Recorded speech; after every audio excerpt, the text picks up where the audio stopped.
जिथे ज्ञानाला मान असेल, जिथे ज्ञानाला मान असेल, जिथे श्रमाला सन्मान असेल, जिथे प्रत्येक स्वप्नाला उंच भरारीची संधी असेल, जिथे माणूस आधी माणूस म्हणून ओळखला जाईल, तोच माझ्या स्वप्नातील भारत असेल. नमस्कार, वर्षा ज्ञानदीप चॅनल मध्ये आपले खूप खूप स्वागत आहे. आजचा भाषणाचा विषय आहे माझ्या स्वप्नातील भारत.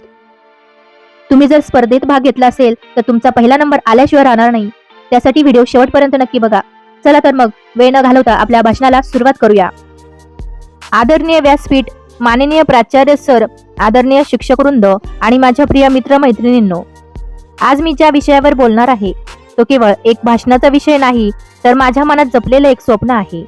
ते स्वप्न आहे माझ्या स्वप्नातील भारत.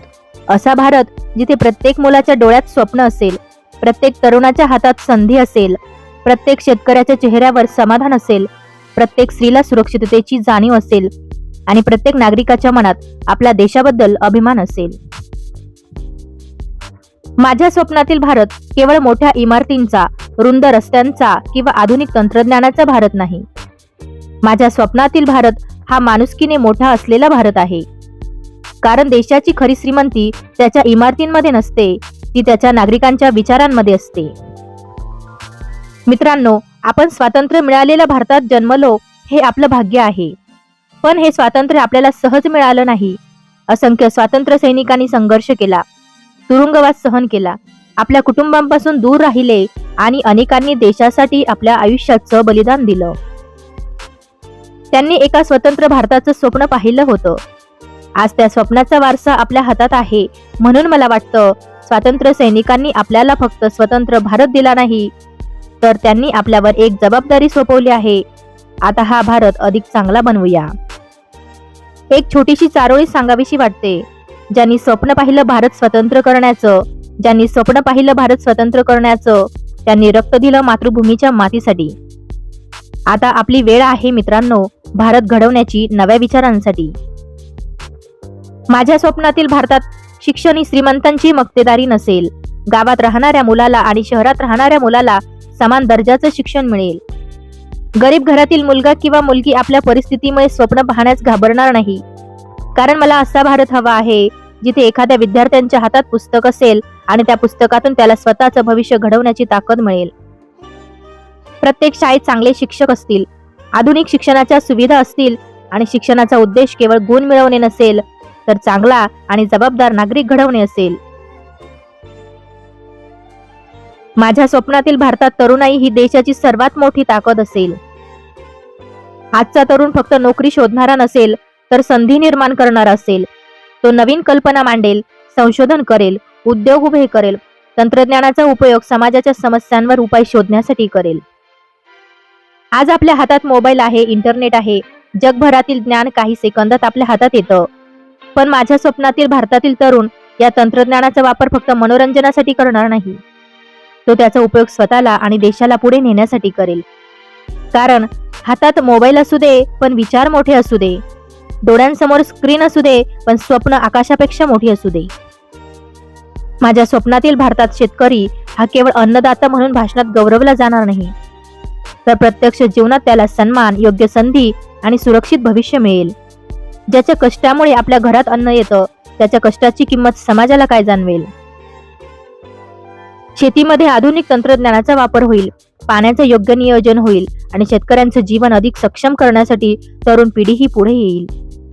माझ्या स्वप्नातील भारतात महिला सुरक्षित असतील, मुलगी घरातून बाहेर पडताना तिच्या आईवडिलांच्या मनात भीती नसेल, मुलीच्या जन्माचा आनंद साजरा केला जाईल, तिच्या शिक्षणाला मुलापेक्षा कमी महत्त्व दिलं जाणार नाही. ती डॉक्टर होऊ दे, वैज्ञानिक होऊ दे, सैनिक होऊ दे, खेळाडू होऊ दे किंवा स्वतःचा व्यवसाय उभा करू दे, तिच्या स्वप्नांना तिचं लिंग अडथळा ठरणार नाही. माझ्या स्वप्नातील भारतात जात, धर्म, भाषा आणि प्रदेश यांच्या नावावर माणसांमध्ये भिंती उभ्या राहणार नाहीत. आपली ओळख वेगवेगळी असू शकते, आपली भाषा वेगळी असू शकते, आपली श्रद्धा वेगळी असू शकते, पण आपल्या देशाबद्दलची भावना एक असेल. कारण भारताची ताकद त्याच्या विविधतेत आहे. भाषा वेगळी, वेश वेगळा, तरी हृदय एक असू दे. रंग अनेक असले तरी तिरंगाखाली भारत एक असू दे.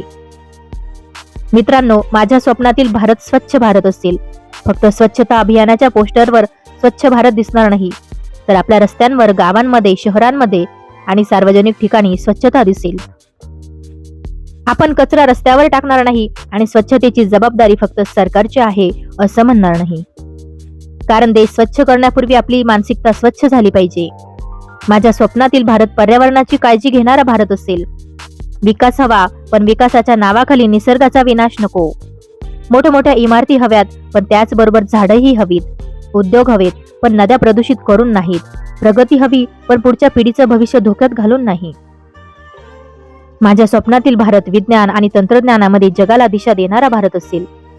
आपल्या विद्यार्थ्यांच्या कल्पनांना प्रयोगशाळा मिळतील.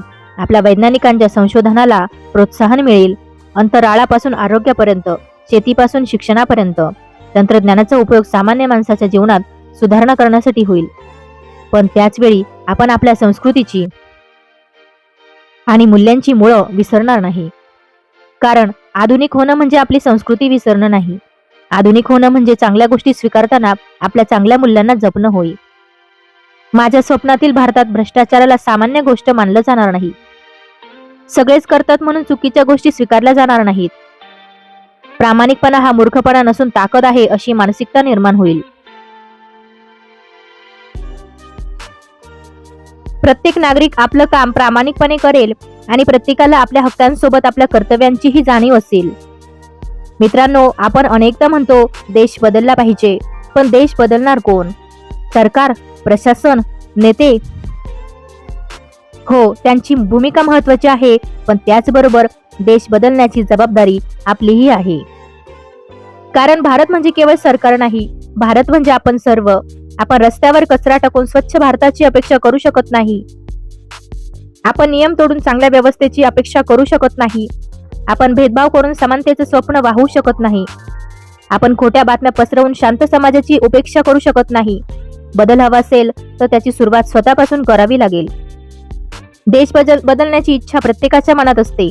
देश बदलण्याची इच्छा प्रत्येकाच्या मनात असते, पण सुरुवात करण्याची तयारी किती जणांमध्ये असते? भारत माझ्या स्वप्नातला हवा असेल तर पहिला बदल माझ्यातच झाला पाहिजे. माझ्या स्वप्नातील भारत असा असेल जिथे वृद्ध आईवडिलांना आपल्या मुलांपासून दूर झाल्याची भावना येणार नाही. जिथे दिव्यांग व्यक्तींसाठी समाजात समान संधी असतील. जिथे गरीब माणसाकडे पाहताना दया नाही तर सन्मानाची भावना असेल. जिथे एखाद्या व्यक्तीची किंमत त्याच्या पैशावर नाही तर त्याच्या माणुसकीवर ठरेल. माझ्या स्वप्नातील भारतात सैनिक सीमेवर देशाचं रक्षण करेल आणि आपण आपल्या कर्तव्याने देश मजबूत करू. डॉक्टर रुग्णांसाठी देवदूतासारखे काम करतील. शिक्षक ज्ञानाची मशाल पुढे नेतील. शेतकरी देशाचं पोट भरतील. वैज्ञानिक भविष्य घडवतील आणि तरुणाई या सर्व शक्तींना नवीन दिशा देईल. आणि हो, माझ्या स्वप्नातील भारतात देशभक्ती फक्त 15 ऑगस्ट आणि 26 जानेवारीला जागी होणार नाही. तिरंगा हातात घेऊन फोटो काढणं देशभक्तीची सुरुवात असू शकते, पण देशभक्तीची खरी ओळख आपल्या रोजच्या कृतीतून होईल. नियम पाळणं, प्रामाणिक राहणं, दुसऱ्याचा सन्मान करणं, सार्वजनिक संपत्ती जपणं, पर्यावरणाची काळजी घेणं, गरजूंना मदत करणं आणि आपल्या कामाशी प्रामाणिक राहणं ही देखील देशभक्तीच आहे. मित्रांनो, माझ्या स्वप्नातील भारत हा परिपूर्ण भारत नसेल, कारण कोणताही देश एका दिवसात परिपूर्ण होत नाही, पण तो सतत सुधारण्याचा प्रयत्न करणारा भारत असेल. चुका मान्य करून त्यातून शिकणारा भारत असेल. अडचणींवर मात करणारा भारत असेल आणि जगासमोर अभिमानाने उभा राहणारा भारत असेल. आज आपल्या हातात भारताचं वर्तमान आहे आणि उद्याचा भारत आपल्या निर्णयांवर अवलंबून आहे. आपण आज जे शिकतो, जे विचार करतो, ज्या मूल्यांवर जगतो आणि समाजासाठी जे करतो, त्यातूनच उद्याचा भारत तयार होणार आहे. म्हणून माझ्या तरुण मित्रांनो, माझ्या स्वप्नातील भारताची वाट पाहू नका. तो भारत घडवण्याची सुरुवात आपणच करूया. आपल्या वर्गातून करूया, आपल्या कॉलेजमधून करूया, आपल्या घरातून करूया आणि सर्वात आधी स्वतःपासून करूया. शेवटी एवढंच म्हणेन, स्वप्न माझं एकट्याचं नाही. स्वप्न माझं एकट्याचं नाही, स्वप्न आहे प्रत्येक भारतीयाचं.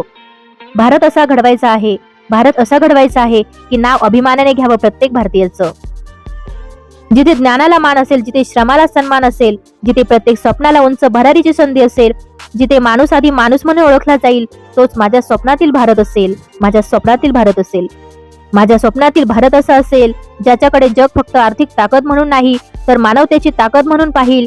असा भारत जिथे विकास असेल पण माणुसकीही असेल, तंत्रज्ञान असेल पण संस्कारही असतील, संपन्नता असेल पण समानताही असेल, शक्ती असेल पण शांतताही असेल. आणि जेव्हा भविष्यातील एखादा विद्यार्थी इतिहासाचं पुस्तक उघडून आजच्या आपल्या पिढीबद्दल वाचेल, तेव्हा त्याने अभिमानानं म्हणावं, या पिढीने फक्त भारताच्या भविष्याची स्वप्न पाहिली नाहीत, तर ती स्वप्न प्रत्यक्षात आणण्यासाठी मेहनतही केली. चला, आज आपण फक्त माझ्या स्वप्नातील भारत असं म्हणू नका, तर माझ्या कृतीतून घडणारा भारत असा संकल्प करूया. कारण स्वप्न पाहणारे अनेक असतात, पण स्वप्न पूर्ण करण्यासाठी स्वतःला झोकून देणारे इतिहासच घडवतात. माझा भारत महान आहे, माझा भारत महान राहील आणि माझ्या स्वप्नातील भारत अधिक सुंदर, अधिक सक्षम आणि अधिक माणुसकीचा असेल. एवढे बोलून मी माझे 2 शब्द संपवते. जय हिंद, जय भारत. मित्रांनो, माझ्या स्वप्नातील भारत हे स्वप्न फक्त माझं नाही, तर आपल्या प्रत्येकाचं आहे. आणि हे स्वप्न सत्यात उतरवण्याची सुरुवात कुठून होणार असेल, तर ती आपल्यापासून होणार आहे. हे भाषण तुम्हाला आवडलं असेल आणि तुमच्या मनाला भिडलं असेल, तर व्हिडिओला लाईक करा, तुमच्या मित्रमैत्रिणींसोबत शेअर करा आणि अशा सुंदर, प्रभावी आणि विद्यार्थ्यांसाठी उपयुक्त भाषणांसाठी वर्षा ज्ञानदीप चॅनलला सबस्क्राईब करा. पुन्हा भेटूया एका नव्या विषयासह, एका नव्या विचारासह. तोपर्यंत एकच संकल्प, आपण भारताचं भविष्य फक्त पाहायचं नाही, तर ते घडवायचं आहे. जय हिंद, जय भारत. धन्यवाद.